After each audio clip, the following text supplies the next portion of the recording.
Hey, good morning, everybody, and welcome to this Thursday, May 16th, 2024 edition of Trading Places Live at earningsbeats.com. I'm Tom Bowley, Chief Market Strategist here at Earnings Beats, and I'll be your host for the next 30 minutes or so as we prepare for yet another trading day.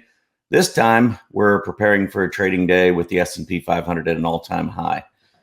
Big day yesterday on Wall Street. We saw all 11 sectors climb. Took out all-time highs on the S&P 500, the Nasdaq. Really great action all around. I mean, there really wasn't too much to point to not to like. We did get the April CPI number out yesterday, and it matched expectations. That seemed to be good enough for the market. Not seeing any big surprises to the upside. And with some of the recent economic reports maybe showing a little bit of weakness or possible weakening in the economy, I think that combination really is what enabled the market to break out to all-time highs. So I'm not surprised. We talked about it. We've been talking about it on the show. This is a secular bull market. Stop trying to call it a bear market. It's not a bear market. And we're going to continue to reach all-time highs. I do think that we could run into some problems later in the summer. I think that's kind of a history. Excuse me. There is there's been past history that suggests during a presidential election year, you can have some struggles late in the summer, just before the election. I don't think this year is going to be much different. And quite honestly, that late summer swoon, not really swoon, but the late summer historical weakness is with us historically all the way back to 1950. So don't be surprised. I think sometime later this summer, we'll probably take another hit. Might be 5%, might be 10%. I don't know. But I do think that we've got something down the road. But for now, we're going to enjoy these all-time highs and continue to ride this market to the upside. I have noticed that a lot of money has moved back into growth. Another thing we talked about, I know that the old Wall Street adage says, go away in May. And I've tried to prove that myth wrong. There are a couple of things that are true about it. But you don't simply want to just turn your back and walk away. May through August is historically the best time of the year for growth stocks relative to value. Growth stocks make up all their, advantages throughout the year. Basically, it happens during the months from May to August. So why you would want to go away from that, I don't know. But that's the other part of the story that's never told across many mainstream media channels. Anyhow, a lot to go over here. Let's take a look at what happened yesterday in the market. And first of all, take a look at the Dow Jones Industrials up, 350 points. That was almost 0.9%, setting a new high, 39,908, less than 100 points away from 40,000, which we've obviously never seen on the Dow Jones. S&P 500 closed above 5,300 for the first time, running up 61 points yesterday. That was 1.17%. The Nasdaq 100 up nearly 1.5%, showing leadership, gaining 273 points. Look at the breakout here. Now we've got mid caps. Mid caps are teasing us with a breakout. Not quite there, but we did gain 20 points, or about 2/3%. Small caps still lagging a little bit. We had a nice gap up. We sold off a little bit and then came back near the high of the day at the end. Finished up $2.58 on the IWM, which was a rise of 1.25%. And then there's the transports, which rose 0.12%, continuing to lag. And, while there's been some fundamental signs of economic weakness ahead, or potential economic weakness ahead, this is one chart that technically tells me the same thing. When your transports aren't going the same as the rest of the market, that could have, it could be telling us, maybe providing us a little bit of a warning sign about the economy. And look, it's not just the price action. Look at the AD line here. I mean, we continue to go down and print new lows. So even though we've had this nice rally, it's not been a, I guess maybe if you're looking in your account and your portfolio goes up, you think it's a good day. That's not always the case. And same thing with going down. You could be going down, but the market could be putting in some bullish signs. That's kind of what's going on right now with the transports. We're rising, so it looks pretty good on paper, but then you look at some of the underlying signals and, relative strength obviously is horrible. I mean, we're talking about all-time highs over here, right? Dow, S&P 500. Then you come over here to the transports, and I mean, we're probably closer to 2024 lows than we are highs, or maybe right in the middle. So transport's just not following suit. So if you want to point to something that still looks like, hey, here's a question mark, or maybe even here's a warning flag, that would be it. Transport certainly been weak, continue to be weak on a relative basis, even though they gained a stunning 0.12% yesterday. Little sarcasm in there. Technology, look at the sectors leading here. We got technology again. Look at this move on technology. When did it start? I mean, essentially, the big part of this move started just as we turned the calendar to May. Again, growth stocks, huge move up here so far in May in technology, breaking out, super move there. Real estate starting to strengthen. I actually like this because if there's one group, always, when you think about a secular bull market, you really want to see wide participation. You don't need leadership from all 11 sectors because you can't get leadership from all 11 sectors. They all go in, they're all part of the pie that goes into the S&P 500. So some will lead, some will lag. That is a fact. So real estate, even though it's been going up, has been lagging quite a bit in 2024. And that has seemed to change here. We're starting to see some really good action. A lot of it is gap ups. Here we can see just the last couple of days, it's just been gap up, not really much additional gains throughout the day. And then a gap up, again, not really much in the way of upward action throughout the day.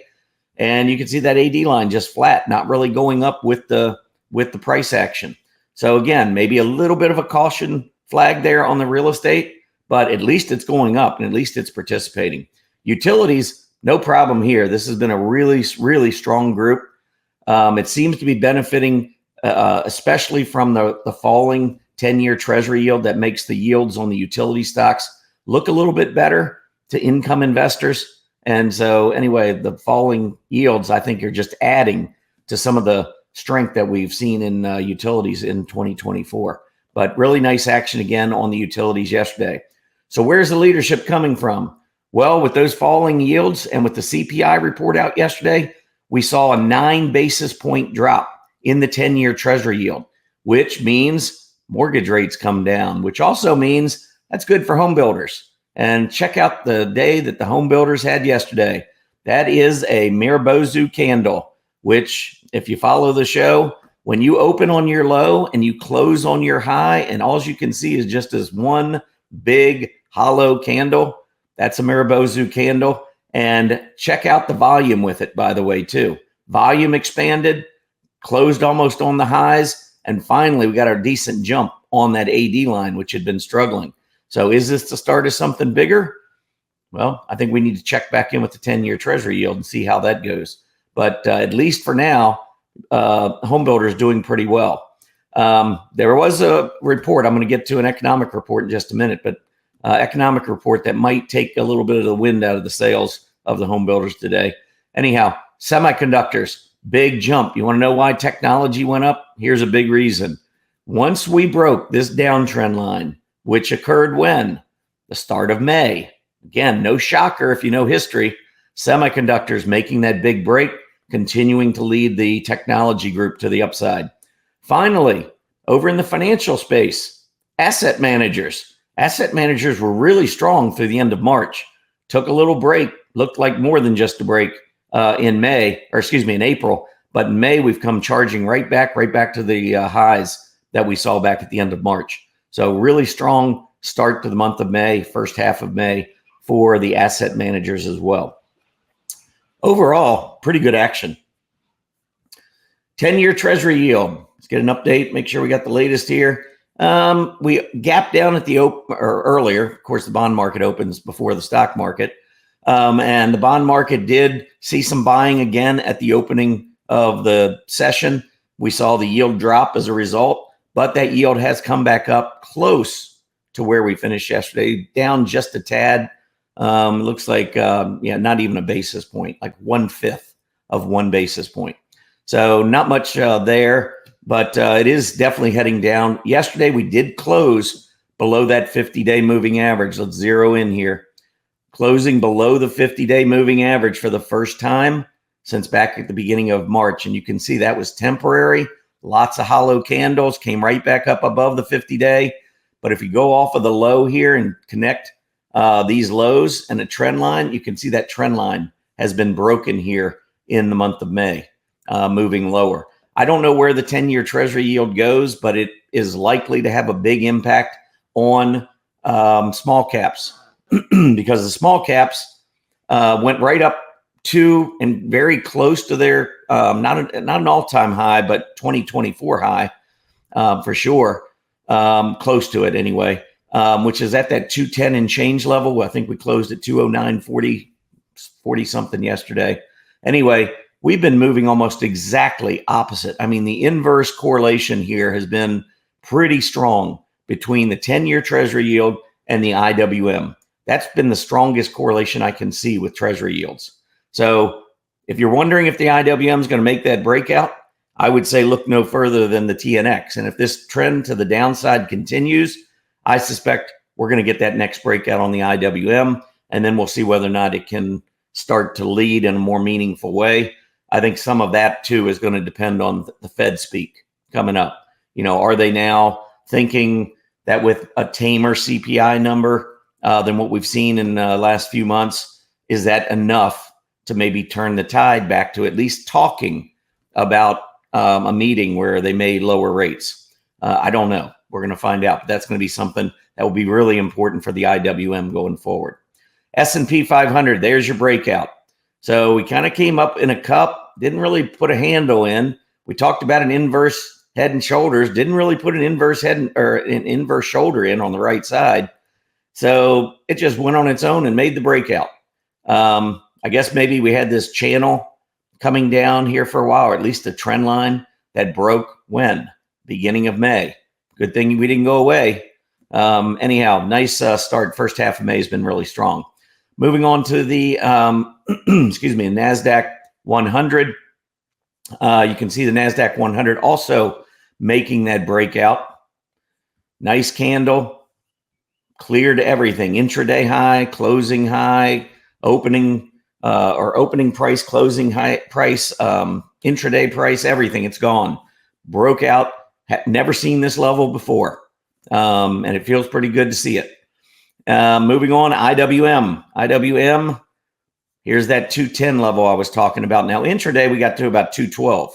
But on a candle body basis, which means either the open or the close, in this case, it was the open. I'll give you that number. I think it's 210.77 or something like that. Yep, 210.77. Yesterday, we got up to 209.77. So we were $1 short. We'll see if we can do it today. And speaking of which, let's take a quick look at the futures. The diamonds, we got about 17 minutes. Diamonds flat, Spider flat, QQQ flat, and IWM was down, and it's down a little bit, down almost 0.2%. So, we're going to start the day pretty close to those record highs that we set yesterday, and we'll see if we get follow through later in the session. And now we come to the transports. Not really looking good here. You can see the triple top coming across there. We had a triple bottom at 15.4. The bigger level was 15.2. I guess if there's one piece of good news is that we broke through all that and we didn't sustain a move. We actually went down, put in a slightly lower low at the beginning of May, and now we've come running back up. But if you notice something, you see a lot of gap ups in here, but you don't see a whole lot of big hollow candles. We got one right off of the low, and then maybe another one here. And essentially, it's, opens and closes have either been pretty close to one another, or we've closed well below the opens, where you can see all these filled candles. So not great action overall in the transports. I don't know if I can say it any clearer. It's just not been a good group. Would I prefer that transports were breaking out the new highs as well? Of course. I think that there's a lot to be said for the Dow theory. And when you just think about what drives transportation stocks higher, of course you want to see them breaking out. I mean, transportation stocks are driven higher by the company shipping more goods. I mean, especially in the trucker and railroad area, that's how they make their money, shipping goods. And if the market looks ahead to price what's coming, why are these transports being priced so much lower on a relative basis than the rest of the market? I mean, that's a question. I don't need an expert parading on the CNBC to tell me transport's got a problem. I just got to look at the chart. I know transports have a problem, but are they going to rectify it later this year? Are we going to start to see better signs? I think, again, to some degree, I think this is a group that is probably relying on those interest rate cuts to spur economic activity. And so in a way, maybe they've traded a little bit like IWM, although the IWM's traded better. But transports clearly are struggling because of maybe the higher interest rates that we've had to endure, and the fact that we do see some cracks in that economic foundation that we've talked about in recent shows. Anyway, let's move on to the chart of the day. First thing, before we get into the chart of the day, we've got our top 10 stock picks coming up tonight. So this is when we put our 10 stocks into each of our 3 portfolios, our model, our aggressive, and our income. And so we'll be unveiling tonight, starting at 5:30 Eastern, which stocks are going to make up our various portfolios. So if you want to check this out, just go to our homepage, earningsbeats.com, click on this link, and you will find the landing page. Talks a little bit about what's been working, what hasn't been working, and a little bit more about the strategy and the selection and so forth. And we'll talk about that more tonight during the event as well. So it all starts at 5:30 Eastern. You do need to be a member. So make sure if you're not already a member, from our homepage, you can simply start your no-cost trial right there. 30 days, no cost. You come in, you get the picks. If nothing else, I mean, if you don't like the service, that's completely up to you. I think you'll like the service. Make sure you start your no-cost trial today and join me this evening. It's going to be an interesting discussion. And obviously, the new picks coming in for the next 90 days will be featured tonight as well. So what's the chart of the day today? Well, this is actually a chart that I featured recently in an Earnings Beats Digest, I believe. Freshpet, this is in the food area, so it's a staple. Big breakout with earnings right here. Pulled back just a little bit, and now look at what's happening over the last few days, moving right back up. Volume is increased on this move. I think this is a really nice looking chart. You can see multiple gaps. We had one back here in November. We had one at the end of February. Look at the volume, big volume, another gap up here. And we continue to run higher on FRPT. If there's one thing maybe to watch, it would be this AD line. I'd like to see that break out and get back to a new high. Hasn't quite done it yet, but these last few days have been very strong. And the thing is, with earnings, it didn't really get a lift because it finished earnings day right in the middle of that candle. So if we zoom in here, you can kind of see, if anything, maybe we finished just into the lower half. And as a result, saw a little bit of a pullback in that AD line there. When you get the big volume days, it really is good to finish in the upper end from an AD line perspective, because that volume is the multiplier. And if you finish at the top, all the way at the top, 100% of the volume is added. So that's kind of a big deal, at least as far as the AD line goes. Let's talk a little bit about earnings. So we got about 10 minutes left here. Got a couple of companies that came out with earnings last night or this morning. Excuse me. One of those was Walmart. You can see the positive reaction here on Walmart. And I'll give you the numbers, or at least the earnings numbers. So Walmart came in, the estimate was for 52-cent profit for the latest quarter, and they came in 60 cents. So they beat by 8 cents. We'll get the latest, give you the latest here on Walmart, up 5.6%. So up $3.35. Applied Materials, by the way, reports after the bell tonight. So if you're looking for something in that semiconductor space that could drive that area of the market, especially the semi-equipment manufacturers. So when you think Applied Materials, I also think KLA Corp, KLAC, Lam Research, LRCX. These are all stocks that will probably move in Applied Materials direction, just from a sympathy standpoint. They'll follow along. But Applied Materials broke to an all-time high. Let me show you that chart. So here is that breakout. You can see sideways consolidation, actually pulled back a little bit in April when the market was struggling. And then we've had this nice rally. And again, where did most of this strength just come from? May, beginning of May. Applied Materials, growth stock in the semi space, breakout. So, you know, again, you got to think twice when you hear these cute Wall Street adages, go away in May. It rhymes, sounds kind of cool. Really, don't pay attention to it. You've still got many, many different areas of the market to do extremely well from May through July or August into that time frame. It's really month of September. We know that's weak. August isn't the greatest. And then we get into the fourth quarter. And by the time we get toward the end of October, that's when the market historically begins its best period of the year. Talked about that last year when we were in that correction, remember? Pull up the S&P 500 here. Right here. Do you know what day historically the best bull run of the year is? Do you know when it starts? Starts at the open on October 28th. That's what I talked about in October of last year. Now, you always have to respect price action, and we were breaking down. So it wasn't an easy call to just say, oh, let's jump into this breakdown and buy. But once we started to return back to the upside, we didn't look back.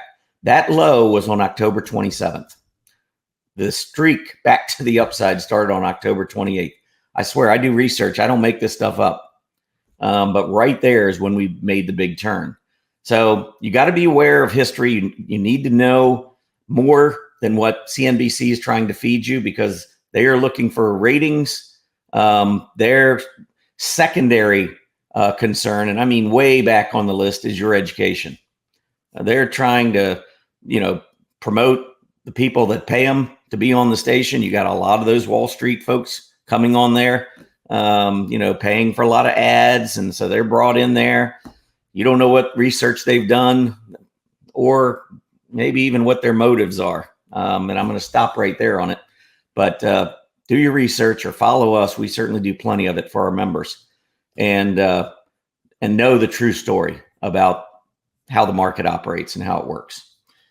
Also, let's take a look. There was another report out yesterday after the bell. That was Cisco. Cisco got a pretty nice response to their earnings. And if you followed Cisco for years, you know Cisco is like, I don't know, it's kind of like my zoysia grass during the wintertime. It's dormant. It's not doing anything. It's not growing. That's kind of been Cisco over the years. Let's take a look at the chart, and we can go back 15 years monthly. But I mean, right now we are sitting at the high that we saw back in 2019. So you know how far the stock market has climbed, especially after the pandemic. Cisco has done nothing. Like I said, it's just been dormant. Had a nice period there during spring and summer. Just kind of joking a little bit there. But seriously, last 5 years, nowhere. And there are a lot of stocks out there like this. One of the best things to do when you're thinking about buying a stock and you're thinking about holding it for a while, look at its history. Step back, take a look at the big picture, and see if it historically goes higher. Now, I could argue that from the long term, I mean, we can go back even further. Cisco's been around a long time. We could go back 25 years, and you can see where Cisco was back in 2000. I mean, this isn't a joke. In 2000, it was up in the low 50s. We got to 55.25 on March 1st, 2000, or at least in the month of March 2000. And we're at 50, well, with our earnings this morning, pre-market, we're, up near 51. Think about that for a second. You put money into this great company, Cisco, back in 2000, you're just going to let it run. 24 years later, You're down $4. Now I know it, a lot of it was during that dot-com bubble. Cisco got absolutely torched. Since then, that's why timing is everything in the stock market. Got in at the low, you're pretty happy with where Cisco is right now. It's done a pretty good job for you. But maybe even better yet if you got in 2011. Quintuple in 13 years isn't bad. But check out the long-term chart of stocks. You might be surprised. Some of these stocks that look really good on the 1 year chart, they're breaking out, they look super. And then you look at the long-term chart and, it's way down from where it was 10 years ago. So take that extra step. Make sure you check out perspective on these long-term positions. All right. That is about all I have. And we're early. We still got 4 minutes left. Maybe let me see if there are any other earnings from last night. We can pull up a few of these. Grab, and this is a $14 billion company. Not a whole lot of the big companies coming out with earnings any longer. I mean, like I said, we had Walmart this morning, Cisco last night. We got Applied Materials coming up this evening, but it's obviously not like it was back at the end of April, early May, when we had all the big companies reporting. Couldn't keep track of them all. But Grab, let's pull that one up. They are up 14 cents, $3 stock. I don't generally trade those. Did break out yesterday, though, kind of right up to this area. So we'll see whether or not it can make and hold this breakout on today's open. Let's see. Again, not a whole lot. ZTO. I don't know if they were. Yeah, I think they reported. Yep, up $2, so up 10% today this morning. Taking out this triple or quadruple top, if you will. That's pretty good action. They did. Well, I'm showing their actual reported profit of 37 cents, but I am not seeing an estimate. So I can't tell you if they beat or not, but whatever it was, Wall Street seems to like it. Nice 10% gap up there. And let's see, anything else? I'll go into this morning. So Walmart was this morning, JD.com. We'll take a look at JD. Deere report. Let's do Deere first. Nice beat, by the way, 853 versus 786. And the market didn't care. Down $19. And this is why, for me, it's so difficult to, I'm going to pull up the chart on this one. It's so difficult to hold into earnings. I mean, there's no question that it is the most, it's the riskiest time in just about any stocks, quarter is when their earnings come out. You can have a great looking chart, numbers are great, and you could still get a gap down. There's no direct correlation. Sometimes there is, sometimes there isn't. And it really is a crapshoot. Go to Vegas, put your money on red or black. A lot of times that's what this comes down to. Now, what I always say is check out relative strength. Recently, we have seen Deere start to move up just a little bit here. But look at what's happened over the course of last year. We've had commercial vehicles and trucks going up relative to the S&P 500 all the way through the end of the quarter or through the end of April. And certainly was going up through the end of the first quarter. Look where Deere was all the way through March 31st on a relative basis to its peers, not performing well. Wall Street was choosing other companies in this space over Deere. Now, the stock, was sitting back close to maybe 10 or 11 month high, came out with good numbers, and the stock still drops. So one of my clues, though, that I looked at, that relative strength line has to be going up if I'm going to hold any stock into its earnings. And even those, like I said, are very risky. But anyhow, let's take a look at one more, and then we'll wrap this thing up. JD, not showing anything yet. They did report this morning, and they had a big beat, 78 cents versus 63 cents. So let's see if it's opened on the chart. And it has. Okay, so it's up 59 cents this morning to 34.21. Let's get that Walmart. See, we gapped up over 64, now back down $1. from the open. And once again, anytime you get the big gap ups, got to be thinking market makers are on the other side shorting. So that initial move usually is to the downside, not always, but it usually is opposite the gap. If you gap up, many times you'll see that initial pullback. You gap down, a lot of times you'll see that initial rally. But this is no doubt, this was a strong report. I like this gap up. I like this breakout. And if it got weaker and came back down close to yesterday's close, I think Walmart would be a buy. Maybe even down into the 61s where the double top is right here. Cisco got a gap up. It's already turned red. Maybe it bounces off the moving averages. Maybe it's got a pattern of higher lows every day. And so it still is holding on to that. So you can hope that it makes this breakout. One thing that makes me a little nervous is that when I get a gap up, I like to see a breakout above the congestion where it's been trading. And that congestion, the open would be that opening high, the high candle body throughout this entire 3-month period was 50.14. Today we opened at 50.08. A lot of times that's my warning sign. If it doesn't gap up and break out of the range and gaps up just under, then I'm not at all surprised when you get selling into that. That's one of the things we've talked about in our trading room for the past probably 3 or 4 weeks, looking for those little signals that the market can give us from a trading perspective. So Cisco, again, not really been a very good performer, not really following the market here in 2024. Last 10 to 15 years has done well, but currently just can't seem to get out of its own way. Needs to break above 50.14. That's the first level that Cisco is looking at. Anyway, let's take a quick look at the market. What is going on? So we got the Dow Jones up 28 points, further into record territory. S&P 500 trying to follow through now on that break above 5,300. S&P up almost 5 points. Nasdaq up 5.5. You can see on a percentage basis, not much, but obviously it's very early. We just opened 3 minutes ago.